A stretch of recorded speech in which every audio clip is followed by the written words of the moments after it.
These are challenging times.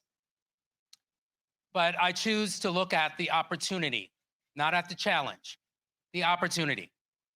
And today, we look through that lens to find hope through fear. The Global Black Economic Forum exists to identify opportunities and make them into realities. The Economic Forum exists to make sure that we're bringing people together and realizing our true potentials. The Global Black Economic Forum exists because we're global Black, whether we're in Dakar or Chicago. And we're an economic forum because we need to make sure that we're treated equally on all fronts.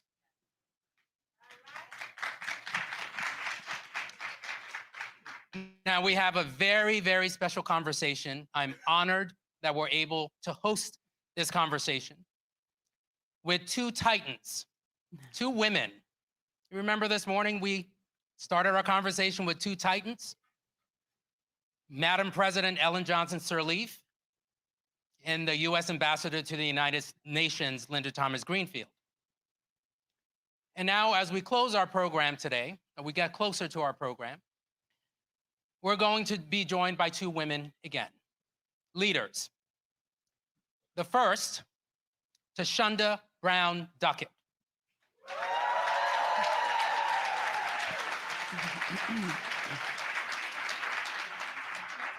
A mother, a wife, and the CEO, the president and the CEO of TIAA.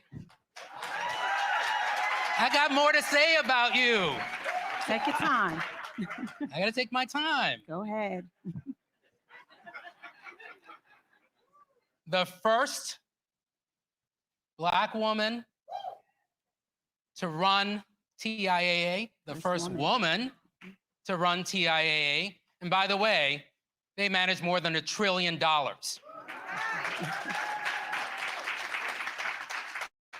She's on so many boards, I can't keep track. But what I find so special about her is that she dreams. But she doesn't only dream, she attaches them to action. And for that, we're grateful. Thank you. And we're also joined by the very first woman to serve as the Vice President of the United States of America, Kamala Harris. Now, I've known the Vice President for a very long time, and I have always been impressed with her ability to break through barriers. She is a warrior. She's always been a warrior. And at this moment, at this point in our history, we need her vision, we need her support, we need her tenacity, we need her grace more than ever before. So please get up on your feet to welcome the Vice President of the United States, Kamala Harris.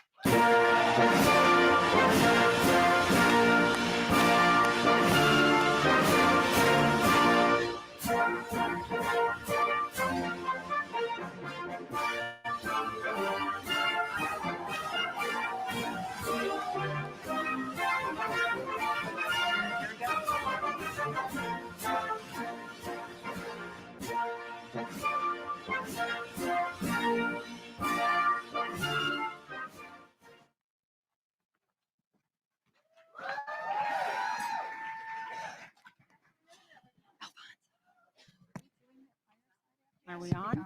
There we go. Good afternoon, everyone. This is fantastic, and it is a moment. So before we start, I know there's something that you would like to say, so let me turn it over to you. Thasunda, I prepared to have a very long conversation with you about many other matters, and then the highest court in our land just made a decision today on affirmative action, and I feel compelled to speak about it. And I'm sure that I share the sentiment and the feeling of everyone in this room in terms of the deep disappointment. I encourage everyone, by the way, to read the dissenting opinion of Justice Ketanji Brown Jackson. I encourage you to read it because she is a beautiful writer who is compelled by logic and a knowledge of history and a clarity of thinking about where we have been in as a country and where we have the potential to go. And what she so rightly has articulated, as I take away from her writing and the way I feel about it, is the disappointment is because this is now a moment where the court has not fully understand the importance of equal opportunity for the people of our country. And it is in so very many ways a denial of opportunity. And it is a complete misnomer to suggest this is about colorblind, when in fact, it is about being blind to history, being blind to data, being blind to empirical evidence about disparities, being blind to the strength that diversity brings to classrooms, to boardrooms. That's right. So I did, Tashonda, I thank you for giving me this moment to just speak on that. And I think that there is no question, we have so much work to do. And the president spoke so eloquently earlier today about this. Our administration will use all the tools in our power to continue to applaud policies that understand the importance and the significance and the strength of diversity in all of those places. And one of the points that the president also made is the point of encouraging our educational institutions to now be very purposeful in thinking about how they will prioritize the importance of diversity, including looking at students' backgrounds in terms of access to financial strength and benefits, where they went to high school, where they grew up. And also the president, I thought, was very clear about saying to corporate America that we would expect that this decision will not in any way cloud their judgment about the importance of diversity in the workplace. Absolutely. So thank you. Thank you. Well, thank you. I shared with you this morning was emotional. Yeah. But what I do know is that talent is created equally. Opportunity is not. And so we will all do our part to make sure that every young talent know that they can achieve their full potential in this country. And we know we still have work to do, but joy comes in the morning. All right. Amen. Okay? Right. That's exactly right. And I do consider myself a joyful warrior. Yes, you do. She is a joyful warrior. Okay. So, speaking of talent, my father, Otis Brown, will always say to me, people see your glory, but they don't know your story. Vice President Harris, impact maker, always creating space for so many people. Can you take us back to your story? I know you've talked about how your parents met at Berkeley and were active in the civil rights movement. In fact, I think they took you along in a stroller, so I have a little vision here. Indeed. Okay, but how has your past growing up impacted the arc of now being the Vice President of the United States of America? In every way. I had the true privilege and blessing of being raised by a family, an extended family, and a community that was so abundant in its belief that we must nurture the children. and give them a sense of how important they are. Mhm. You know, I sometimes joke about it. You know, I was raised in a community and by parents in a community that they just told all of us we were special. That's right. That's right. We weren't particularly special, That's, but we believed them That's when right. they told us That's that. right. Absolutely. And I grew up, yes, in the midst of this movement that was, you know, there are different regions of our country that had different levels of impact on the civil rights movement. But in Berkeley and Oakland, California, there was a very robust community that was fighting for civil rights. And so I grew up among my parents who were marching and shouting for justice every day. The heroes of that movement included Thurgood Marshall. That's right. Charles Hamilton Houston, Constance Absolutely. Baker Motley, right? And that's why I wanted to become a lawyer. And probably one of the main reasons I decided to become a prosecutor, and this is not a favorite thing that I'd like to share, but it is very pivotal in why I made that decision, is growing up, my best friend in high school, I learned, was being abused by her stepfather. And when I realized it, I said to her, well, you have to come live with us. And I actually called my mother and I said, Mommy, this is happening. And she said, well, of course she has to come live with us. And she did. And just the feeling of the need to make sure we protect and give people a sense of dignity and uplift them. And so majority of my career as a prosecutor was spent focusing on crimes of violence against women and children. And but the work that I've done has also been a function of this fight for justice, be it economic justice, which is a main area, one of the main areas of focus for this convening. The importance of giving people dignity, giving them opportunity is something that has always guided me. When I was Attorney General, I know we have some people here who are bankers, but when I was Attorney General, I actually sued the big banks around the foreclosure crisis that was impacting California in a pretty substantial way. We had some of the highest rates of foreclosure, and I felt the very strong need to be able to protect these homeowners, so many of whom were Black, who were people of color, who deserved to be treated fairly. So that's, in a nutshell, some of the things that formed who I was and who I am at an early age. You sure are special. And you so are is too. everyone Everybody here, right? is We are special. You know, I know, you know, I'm raised with my parents, Otis and Rosie Brown, and they grew up in the segregated South. But even with that backdrop, they told me to reach for the moon. That's right. Because even if I missed, I would be among the stars. Madam Vice President, you continue to reach for the moon. So thank you. Thank you. Thank you. Now, I want to shift because we are at the Global Black Economic Forum. We are in the backdrop of Essence Festival, where 1 million people will span the next couple of days. Joy and justice.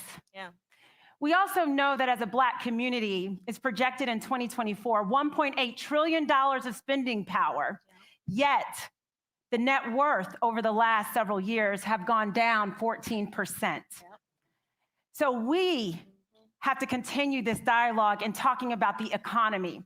So I would love to get your perspective broadly about the economy, and then secondly, your thoughts as it relates to Black Americans, as we know that when there's volatility, many times we can have a disproportionate negative impact. Could you share your thoughts and the administration's thoughts? Sure. Well, I will tell you that we are very proud as an administration of our accomplishments as it relates to the economy.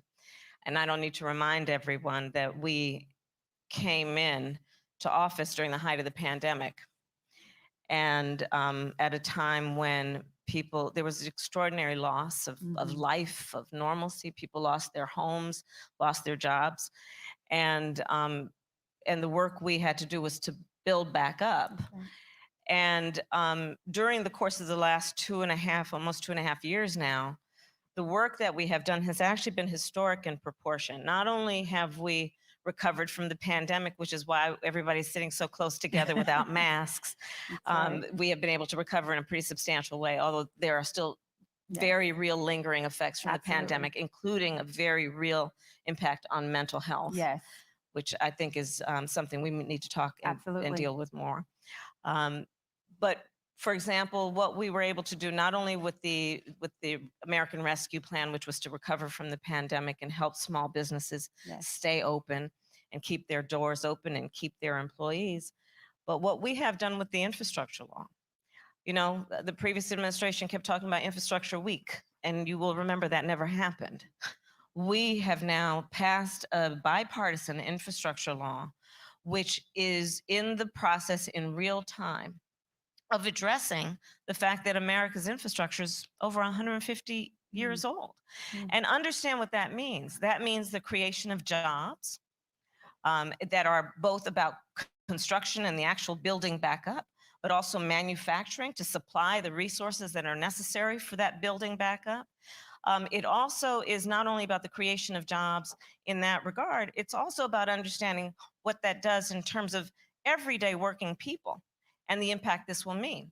By that, I mean, think about the fact that if you, and most Americans do, live in a place where they cannot afford to live where they work. So they have a significant commute. And if you are driving every day over roads and bridges that are falling apart, you are getting flat tires, which your car insurance does not pay for. And most Americans are a $400 unexpected expense away from bankruptcy. Right.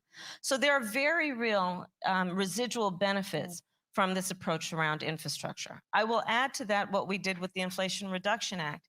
If you combine what we did with the infrastructure law and the Inflation Reduction Act, by my estimate, we are dropping about $1 trillion on the streets of America to address infrastructure and to invest in a clean energy economy.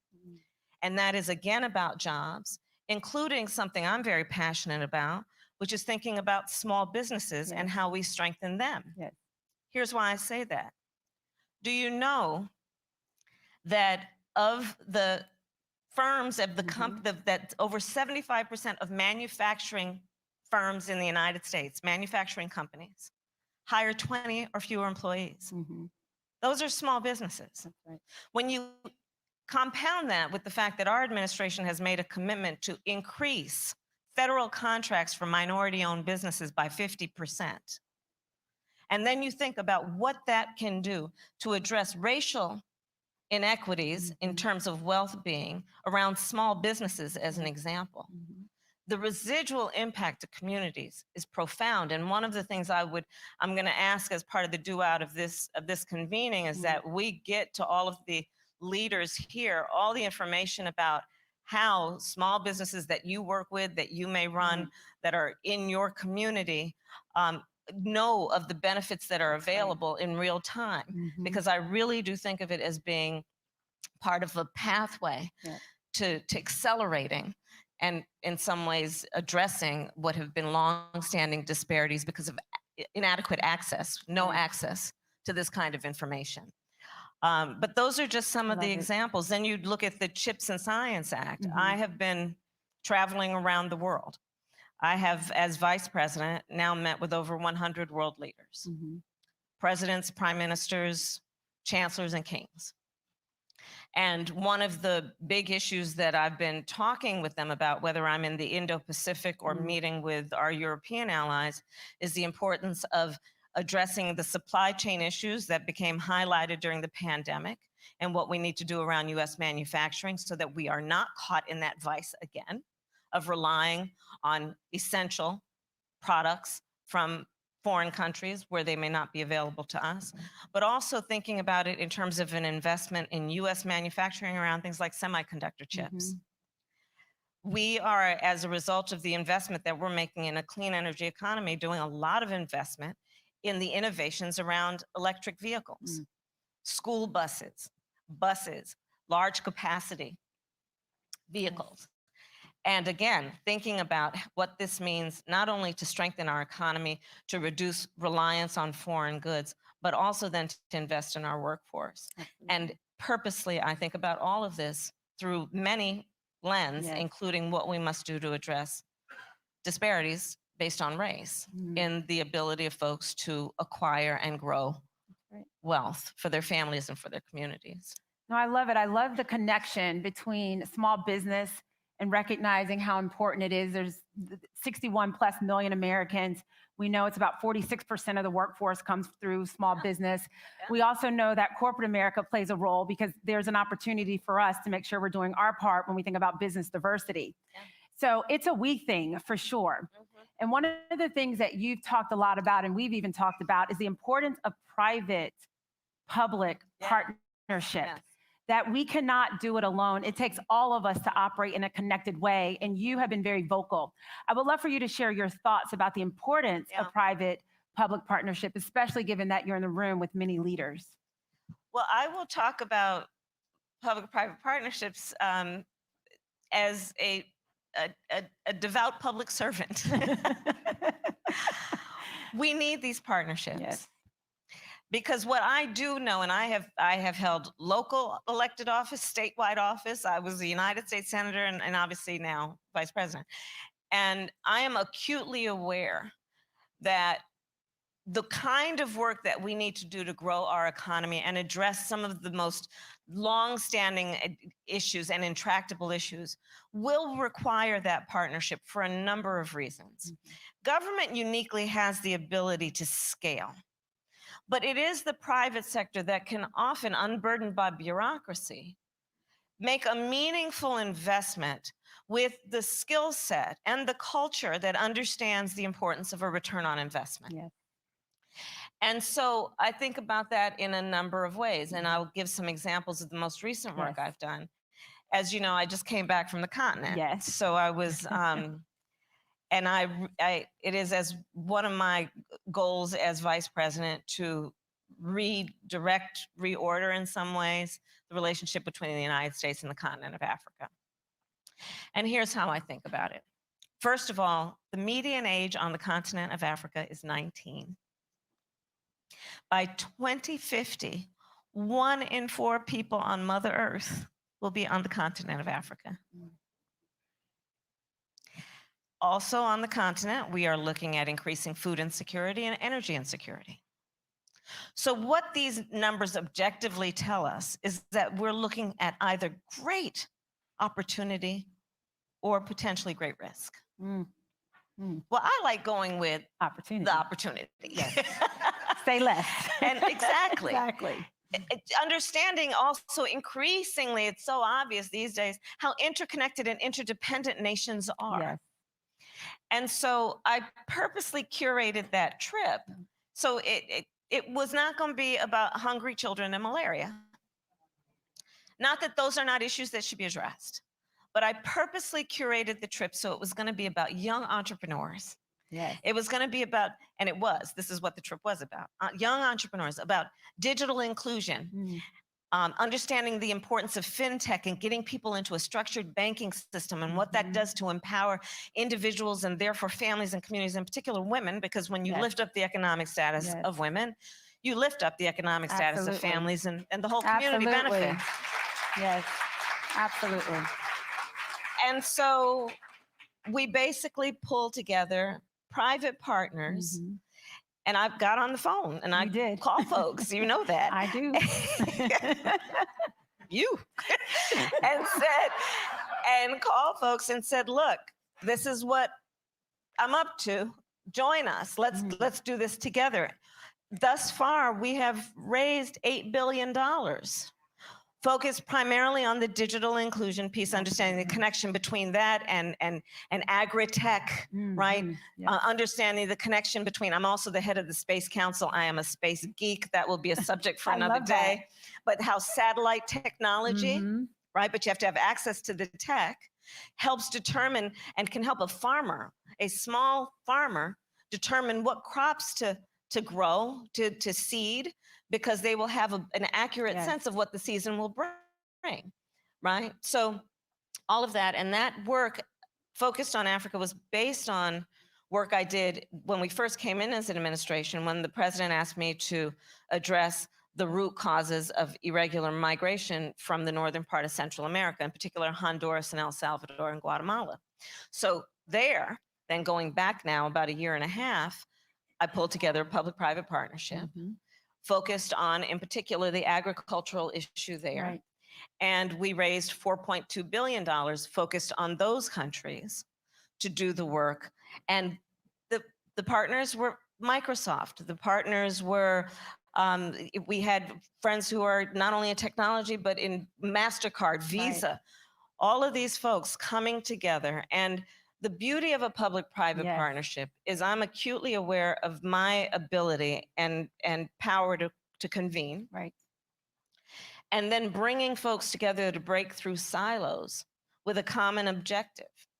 And so that's the work that we have done. And so both in the northern part of Central America and in Africa is two recent and I think very good examples. We have shown how the partnership Wow. actually benefits many more people than any of us could individually. Absolutely. Yeah. I love the fact that you've connected the dots in this conversation that didn't start and end here in our country, but this is a global Black Economic Forum. Absolutely. And you Right. brought in your work and your passion and the importance to America on making sure that we're connected in the work that you're doing in Africa and the importance of all of us working together. So I want to shift because you said this earlier, and I know you want to get to it because it's important to you, and that is the importance of mental health. Yeah. And we know that we're also in the backdrop of Essence, where there's so many women here. Can you take a moment to talk about mental health and also to inspire women and really everyone, because it's impacting everyone, to hold on and have that joy that you talked Yeah. about? Well, first of all, so back when I was actually DA of San Francisco, I started to look into the issue of post-traumatic stress disorder among children who are growing up in low-income communities, which, not by coincidence, also had high rates of violence. And we started to do the work, and I collaborated with a woman by the name of Nadine Burke Harris, no relation to me, Dr. Nadine Burke Wow. Harris. I encourage anyone who's interested in this topic to read her book, The Deepest Well. A Black woman who started a clinic in Bayview Hunters Point in San Francisco, which has a household annual income of $15,000 a year. In San Francisco. In San Francisco. And so we started to do the clinical work and bring it together. And basically what we were not surprised to find out is that so many of children who are growing up in these circumstances, either in a home where there's violence, and by the way, that has nothing to do with socioeconomic status, or in a community, where there are no opportunities. And let's also be clear that poverty is trauma inducing, okay? We realize just the number of young people who are growing up who have trauma that's been undiagnosed and untreated. Interesting studies have been done on this, by the way. Forever folks would say, oh, Black Americans genetically have high rates of high blood pressure and heart disease. And then studies were done, because, for so many, you can kind of figure out the body type and figure out the original tribe, right? And so the studies were done of the original people, right, on the continent, no such heart disease, no such high blood pressure. Oh, well, what caused it then? Well, hundreds of years of slavery and all of the other things that we are looking at that are these unique stressors that are environmentally inherited, right? And so I say all this to say we have to understand the big picture of it. And then also understand the way the pandemic accelerated so many things. Some, interestingly enough, like adoption of technology was probably helpful, but nothing else really was, and including accelerating mental health crisis in America.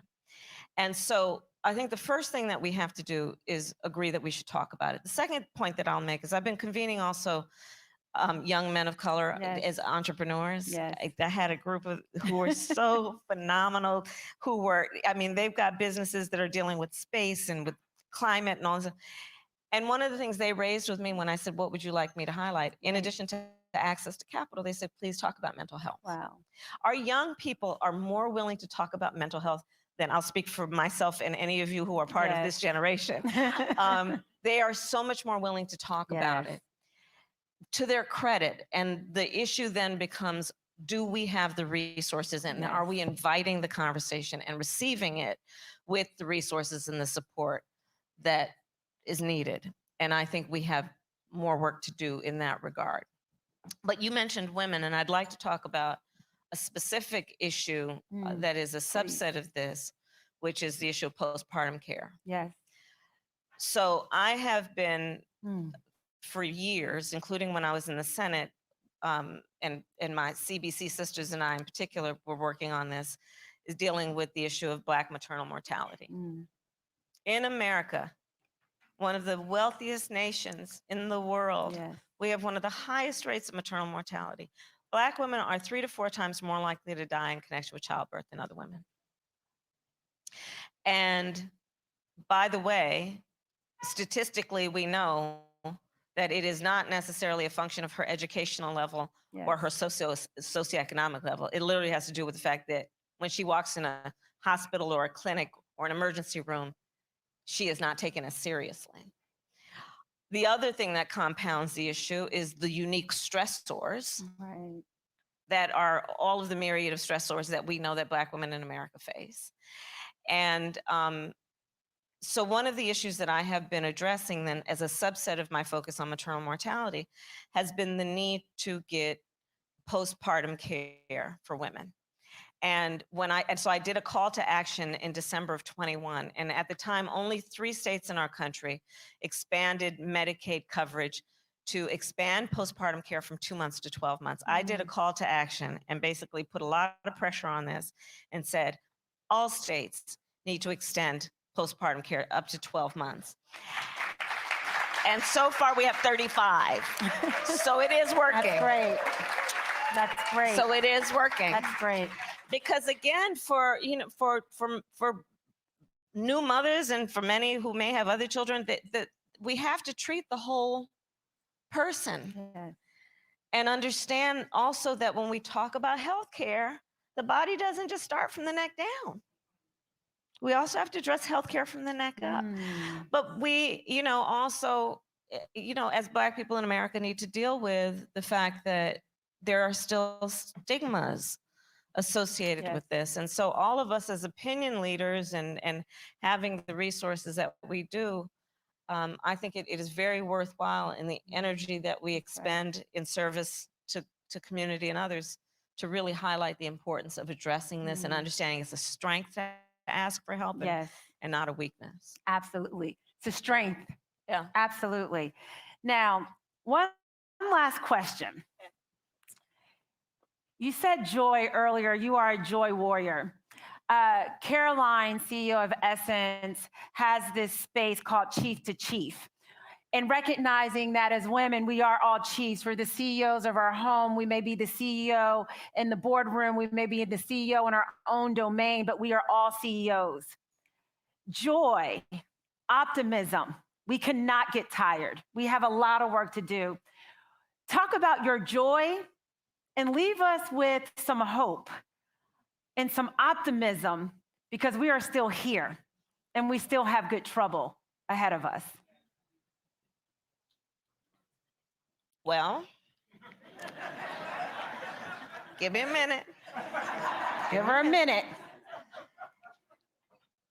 Joy. Joy. That in spite of the fact that a 6-3 court just undid affirmative action, that there is probably one of the most brilliant dissents that any justice of the United States Supreme Court has ever written, and her name is Justice Ketanji Brown Jackson. Joy. Joy. Joy.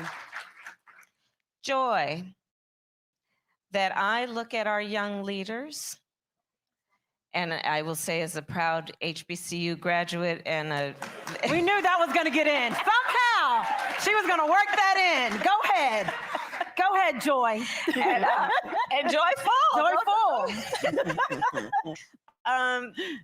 I look at our young leaders, and I hope everyone here, in addition to the children that we have and in our family, find time to just convene our young leaders. yes. I'm telling you, they're so smart. Yes. And this generation of young leaders, they are bold. They're not having it. They are saying, whether it be on the issue of the climate crisis, or just knowing how adept they are to understand technology in a way that some of us feel really small when we're around them. That's right. They're so good. And you know, we were talking backstage, and let's remember, when we look at our young leaders, that John Lewis was in his 20s. Yes. Diane Nash was in her 20s.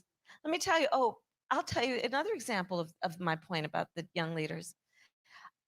The two Justins in Tennessee. So you know, when they were doing that, when that mess was happening in Tennessee, and I have to just go with this for a minute. There were three of them, the two Justins and Gloria. There were the Tennessee three. And I'm with my husband. We're watching the nightly news, and I see how they're trying to shut up these elected leaders. And I was so upset about it. I got on Air Force Two the next morning and went down to Tennessee. Because here's the thing, these two young men in their 20s were there they're elected in the chamber. They're during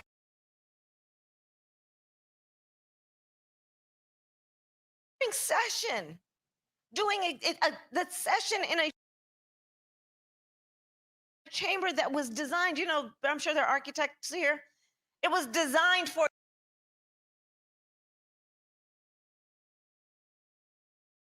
debate. That's how these buildings and these rooms are designed, for debate. And they wanted to debate the importance of addressing gun violence in America and how it is killing young Black people every day.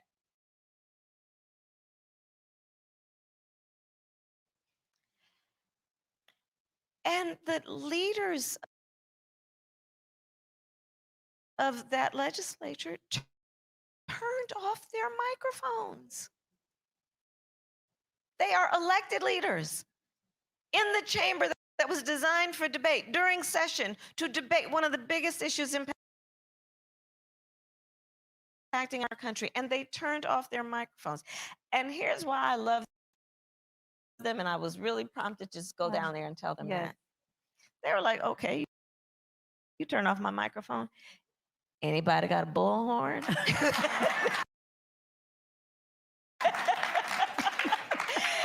And they organized, and they organized young people. Oh, they were not giving up. They were not. They're not.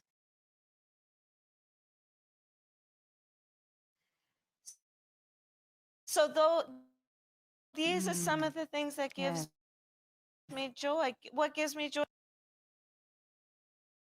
But this is together under one roof, reminding ourselves and each other that we're all in this together. Nobody's alone. Even though every day, each of us or every other day walks into a room where we may be the only one who looks like us. Or has had our life experience. But yet we know that when we walk in those rooms, everyone, That's and with exactly a right. responsibility then to be the voice that carries so many who have probably often never been in that room. Absolutely. And that gives me joy. I love it. I am Right. joyful about the challenges because I know we can meet them. Yes. And I know we love our country Absolutely. and that we are prepared to fight for its ideal. Mm, Understanding we've not yet achieved them, right. but that the strength of our nation has been a commitment to the expansion of our rights and freedoms.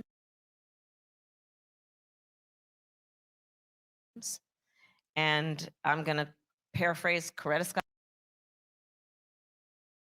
King because I Yes. do all the time, and I That's just okay. feel it's so apt. Absolutely. And she famously said, the fight for civil rights, the fight for equality, the fight for freedom, the fight for justice, the fight for civil rights must be fought and won with each generation. And I think she had 2 points there. The one is that it's the nature of these fights, that whatever gains we make, they will not be permanent. It's the nature of it. So if you understand it's the nature of it, the second point then, as an admonition, then do not despair. Do not tire. Mm. Do not throw up our hands when it's time to roll up our sleeves. Mhm. And so that's part of it too. Let's not be tired. Mhm. Let's not be overwhelmed. We know that That's we're right. fighting for something, That's right. not against something, but for something. Absolutely. And and we are strong. And we are strong. And we are on the right side of history. That's right. So So I have to wrap this whole frame. We've talked about global economics. We've talked about small business. We've talked about the power of public-private partnership. We've talked about mental health. We've talked about the historic moment that will not tire us. We have joy. So I will say,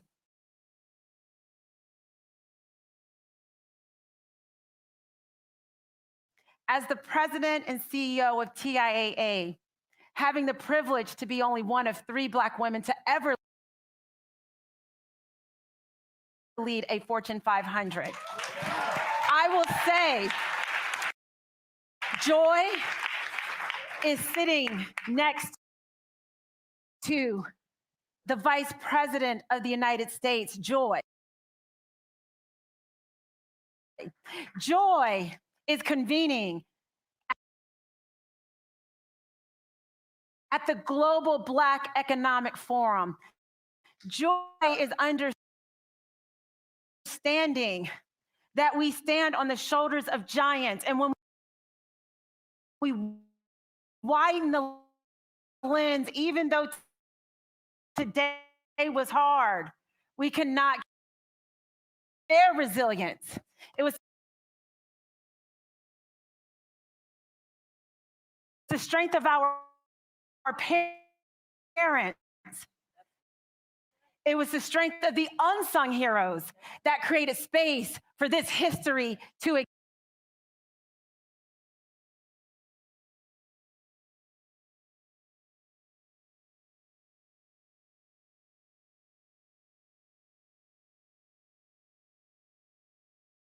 exist. So the future will always be brighter because we refuse to tire. And the future will be the youth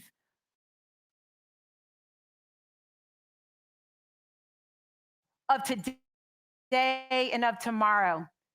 So, Essence Festival, Global Black Economic Forum, here with leaders, with the Vice Presidents, Madam Kamala Harris. Thank you so very much. Thank you.